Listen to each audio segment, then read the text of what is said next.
another edition of Move with Matt, an early edition of Move with Matt. I'm here with my buddy Mike Ortley. He is a Flathead native, an ex-hockey player, an ultra runner, and just a hell of an athlete. So I can't wait to pick his brain. He chose running and shooting the bow this morning. So yeah, I can't wait to pick his brain, learn a few things about him. Let's get moving. Yeah, so growing up in the Flathead Valley, what sports did you play?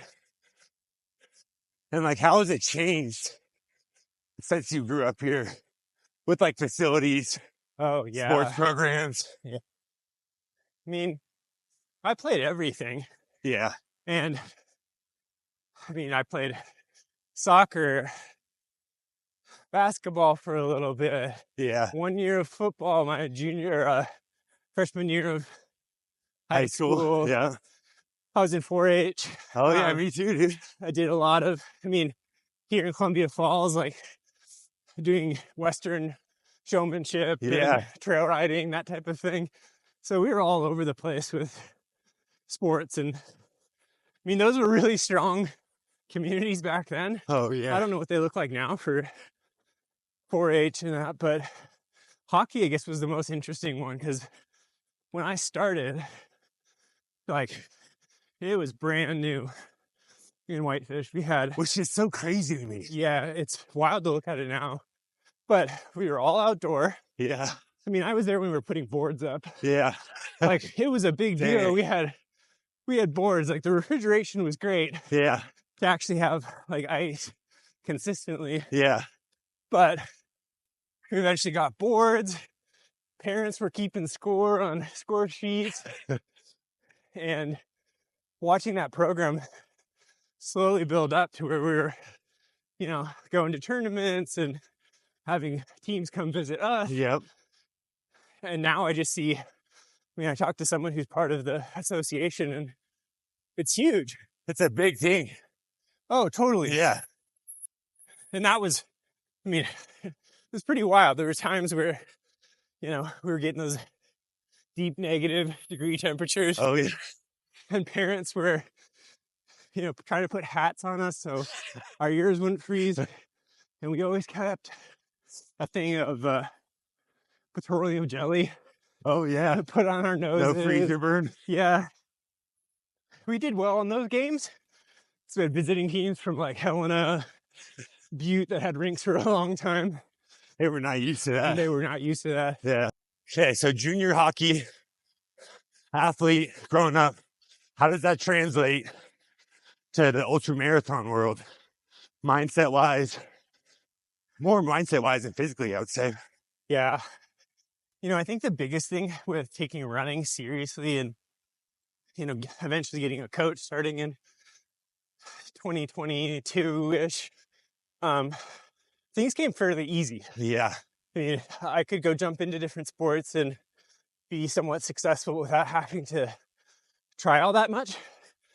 And I never really pursued sports as far as I could, even, moving away to play juniors. Yep. I ended up quitting. I had a high school girlfriend and they screwed up for everything. I made that choice, but yeah. The prospects of playing Division III and all that stuff kind of just like fell to the wayside. So running, especially as an adult, gave me that chance to kind of look back and be like, well, you never actually pursued any of that to the fullest, to where like talent didn't matter as much anymore. It's nice to have, but what really matters is like hitting a plateau and continuing to push through it. So it was a mindset switch. The physicality all kind of stayed, and I had that, but it was sort of the more mature mindset of like, I love this is going to be harder. You're not going to be get to show up. Yeah. No. Yeah. And there are people out there who are immensely better than you. Oh. So, like, be okay with what you have and, battle yourself. Exactly. I love that. That was the biggest sort of switch, was kind of identifying like, yeah, you don't get to have it easy, and it's sort of a loss. Yeah. I feel sometimes it like might have been better to not be as good and just really enjoy it. because then you're forced to have to, attain those goals or look to other people. That was probably the biggest thing. I mean, juniors was a wake-up call. Yeah. Like, I don't know if you're familiar with it, but it's like, we call it a prep league to either kind of feed into college, feed into moving towards like semi-professional. So you could be 15 to 21. So you had like 15-year-old hot shots. Just getting bounced around out there. Yeah. It's the only time where, a 21-year-old at the end of their junior eligibility can fight and beat up a 15-year-old and not have it be assault. And it was a part of the culture. And it was definitely like a wake-up call to join that league and go from what I thought was pretty physical hockey to the real thing almost. To that guy didn't like what you did on that shift, or you got too physical with your goalie, and that coach has said, hey, next time he's out there, next time he's out on the ice, I want you to lay him out. I want you to fight him. Absolutely. So how long have you been bow hunting? Gosh, really 2020-ish. Okay, yeah. I didn't grow up. My dad didn't do it. It just wasn't a thing for us. Rifle though. But rifle. Started that really early. Yep. First one of the year. Yeah. Bullseye. Still can draw. Hell 70. Yeah. Don't worry about that. All this running. There's times where I'm like, it's like, cool. I was like I weighed the other day and I was like 157. I was like, okay, that's great for running, but like, am I still pull strong? back 70 pounds? Yeah. We'll see how this one does. So I actually just bought, this is brand new. I had a Bowtech SR350 before, but I have such a long draw length that it only went to 30 and I'm at 31. So I felt I was kind of bunched, you know what I mean? And that one went to 70, and I actually set this one to 80 because it went to. Oh, really? Yeah. And it's super smooth. And I mean, if you can, it's like, why not freaking blow through a brick wall? Yeah. Yeah, see, that's a little high. I also don't want to screw up your arrows either. I didn't take off my my nocks. Yeah, you've got the lighted ones. Yeah, see, I got to really dial it in. I have it set for 30, but 20, I'm a little high. Yeah, I could definitely play with mine a little bit more. Yeah, that's the difference too. Is like it's way in. Yeah. So what size? Thank you, sir. What size arrows are you shooting? These are 300. 300s. Yeah. Yeah. That's what these are. I think that's the problem having so many hobbies and things is I wish I was a little more attuned to just the different nuances of arrows and going and nerding out on the weights and stuff like that, and even being able to do a little of my own work. Even Fletch, I know. Yeah. Why not? But it's there's just so much that I'm trying to do all at once that I feel like I just can't. There'll be a time and a place where the Mike of all trades, the master of none. Yeah. Yeah. It has its benefits. Reloading. I really want to get into reloading. There's just not enough. No time in the day when you're running 2 hours a day. Yeah.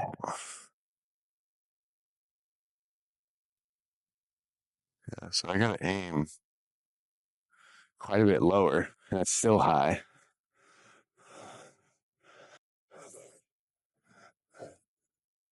I mean, that's still a dead bull. Oh, but... yeah. Extrapolate out to 60 and exactly. Then you might have problems. Yeah.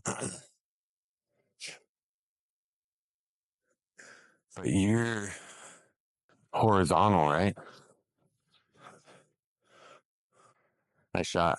Your horizontal pins on your sight. Yeah. That's 5-pin? Yeah. Yeah. I'm just going to aim to the right so I don't hit yours. You can hit the one to the right. Yeah. That little guy. Yeah, dude. So one of my favorite questions asked too is like growing up here and seeing all the change. Like, Yeah. what has been the biggest change? I mean, people for one. Yeah. A baby. I think there's some really cool things. Like, I'm never going to be mad about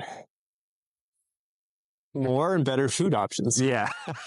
But you can't keep putting in all these pizza and pub joints, you know? Yeah.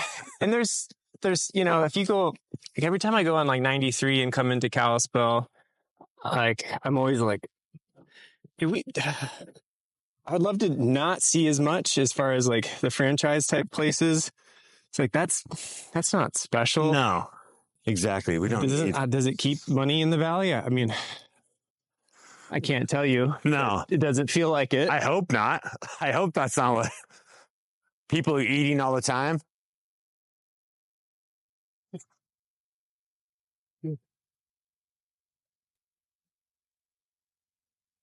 $30.5. Perfect. Oh, wow. You even got the decimals on there. Nice. Does that account for slope and everything? Yeah.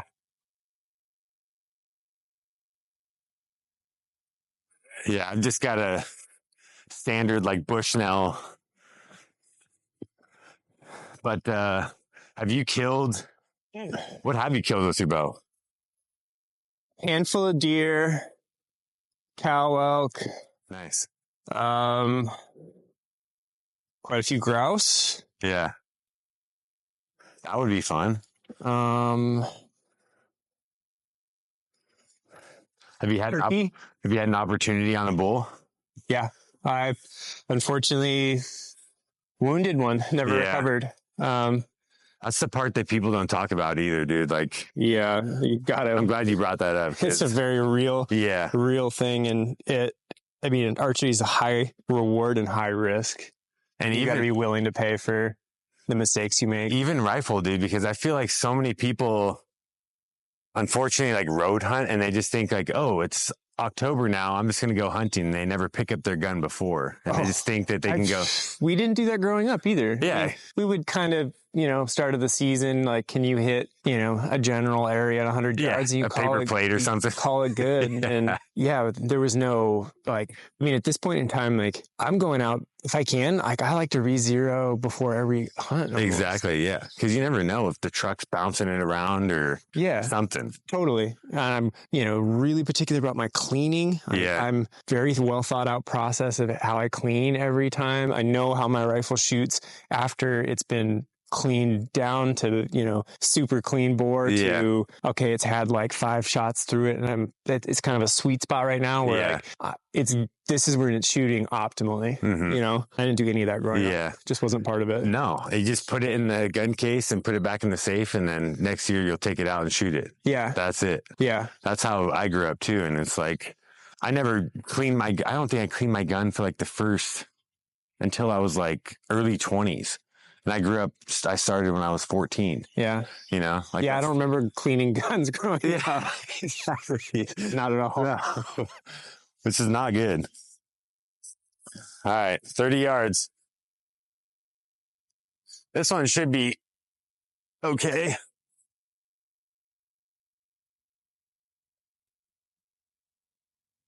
Oh, wow. That was way high too. That's way up there. That's not the shot you want, ladies and gentlemen. That's the wounded bull. Especially if he jumped the string on you.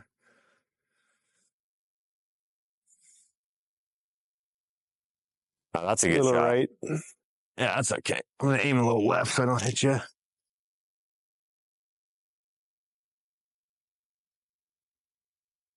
Oh yeah, that's a good one. That's the one. I think the other thing, back to your question on like what's changed, like with people coming in, I feel like the atmosphere has changed a little bit. Yeah. like, I don't remember as much like road rage or just impatient driving. That's a new fair one. point. Yeah. That's really funny. Cause I just experienced that the other day, actually. Coming into Sioux Falls to go home. Somebody just like ran up on me and then like swerved around me and was like throwing his arms up in the air. And I was like, whoa, what did I even do? Yeah. Driving the speed limit could be the thing. Yeah, I got a little bit of work to do. Some more practice. You were aiming up there though, weren't you? I was trying to hit that. Oh, okay. Yeah. Yeah, that's that top one. Maybe I could have just been operator air. I can't tell, like, I don't want to make the assumption that it's out of state people that are driving bad. It's like, well, just maybe the environment has just changed where it's a little bit more fast paced than it used to be. And so where did you grew up in Creston? Yeah. On like acreage? Yeah, we had 13 acres. We had, at one point we had between horses and mule, like 7. Oh, wow. Yeah. My dad did a lot of packing into Bob Marshall. That's on the bucket list, dude. I still haven't gone. Yeah, we all did horse showing. Yeah, that's what I was going to ask you about 4-H too. So yeah. I did sheep. That was my thing. That was like, my grandpa was all about it. My aunt actually was like, she was like a legend in the sheep world. Okay. She like set the county records for the auctions and stuff like that on selling her sheep. Yeah. So like, I was kind of like the next in line. And I didn't have a love for it like I do now. Like I think I did it for 3 or 4 years and I just was over it. But it was something that bought my first truck. Oh, you know really? I mean? Yeah. Like selling my sheep every year to, unfortunately, the butchers and stuff. But yeah, I used all that cash to buy my first truck. Yeah. So it was like the teaching of responsibility, accountability, and then like look what the hard work pays for. Yeah. You know? What goes into making a good sheep? Oh man, lots of exercise for the sheep. Yeah. Okay. Keeping them clean because their wool can get like super matted and crusty and nasty. Yeah. And just like anything, just like love, you know what I mean? Just kind of being out there and like sheep. building like that relationship. That was the hardest part of it, right? Is like you buy or raise these sheep and then you build this relationship with them and then you got to send them off to the butcher, yeah. You know? So it's like, that was another kind of life lesson of. Was that hard as a kid? It was hard as a kid. Yeah. For me, just because I was like, damn. And I was such a big baseball guy. Like my first sheep, I had you could take 2 sheep to the fair. I had Barry and Bonds. Like, okay. Yeah. So, you like baseball a lot.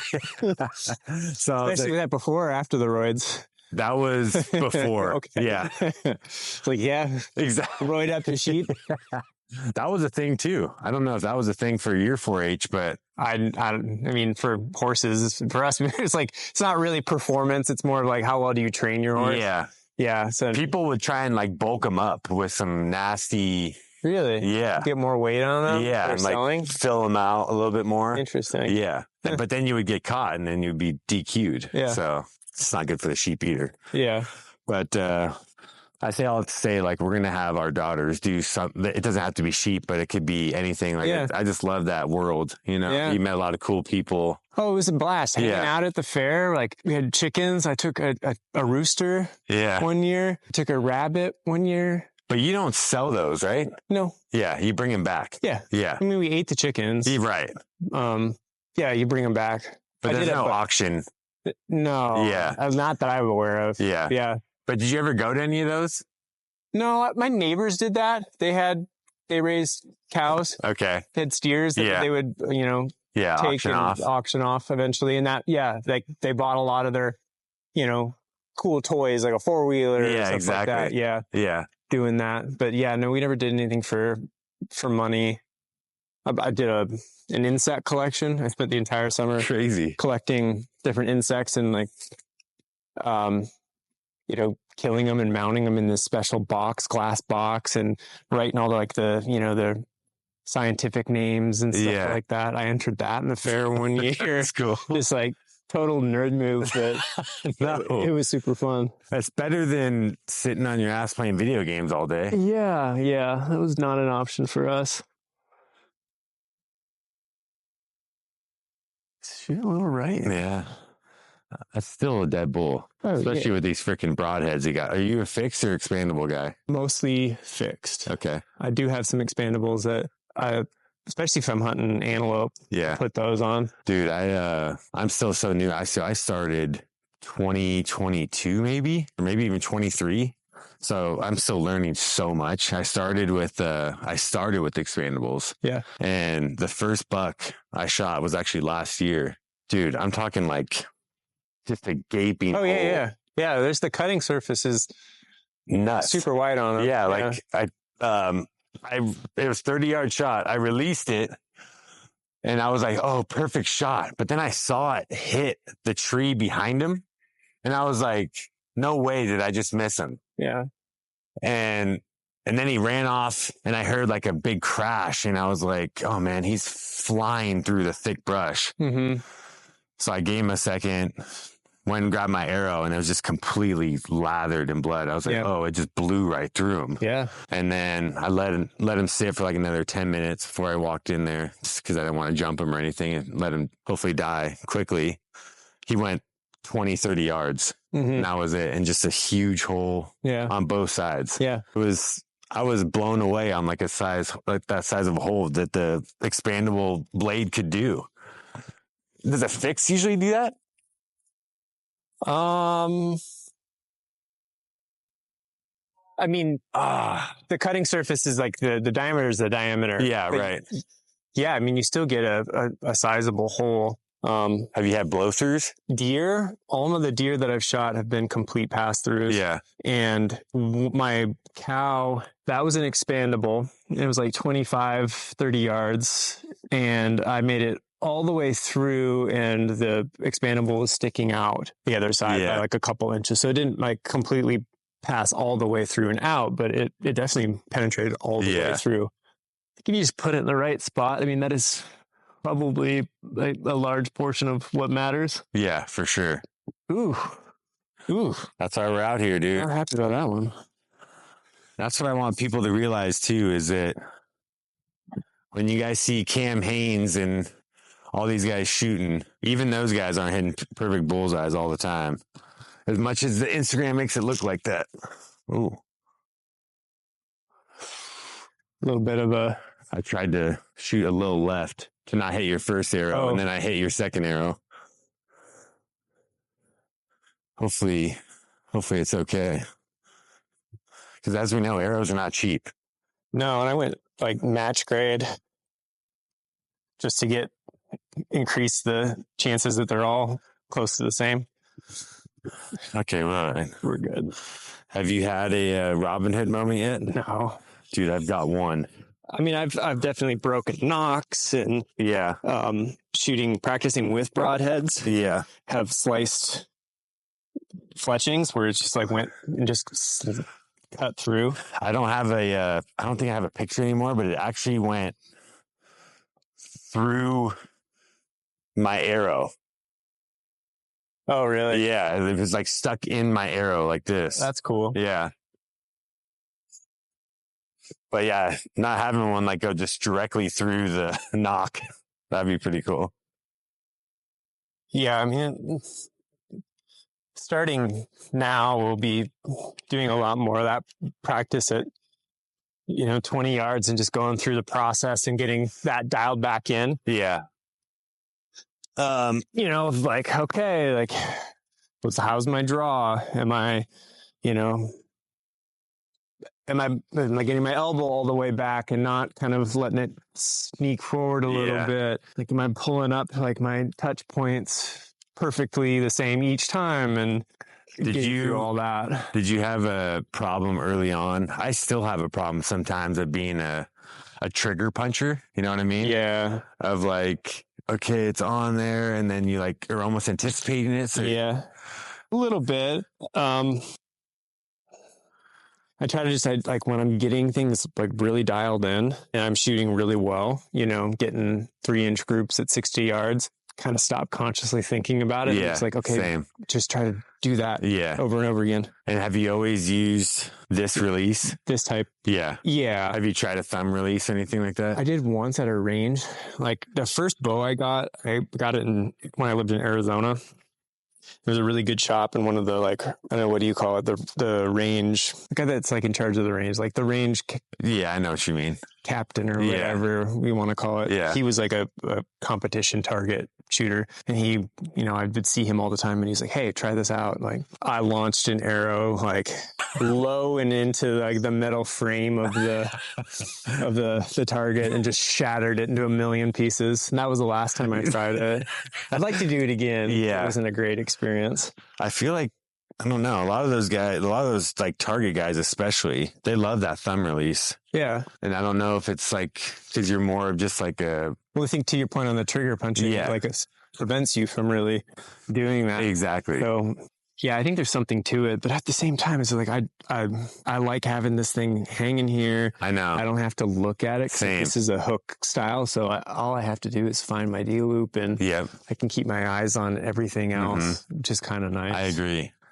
There's probably better ways for sure. But you got to find what works best for you. Yeah, you got to decide the degree of, intricacies you want to delve into with any hobby. Exactly.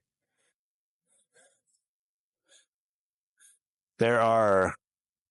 There we go. See, and that got me to a spot there where I was like, I knew right before, like as soon as that went out, I was like, yep, that one's good. Yep.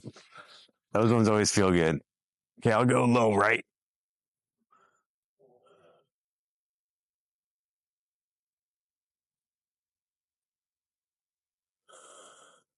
Yeah, that one's good too. There's nothing like that with archery. Like when you get it right and arrow is still going through the air and already that it's going to hit exactly where you want. Exactly. It's like a golf shot or like I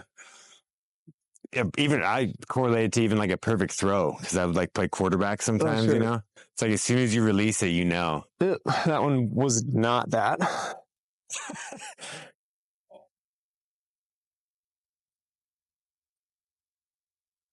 So you got a 3.5-year-old.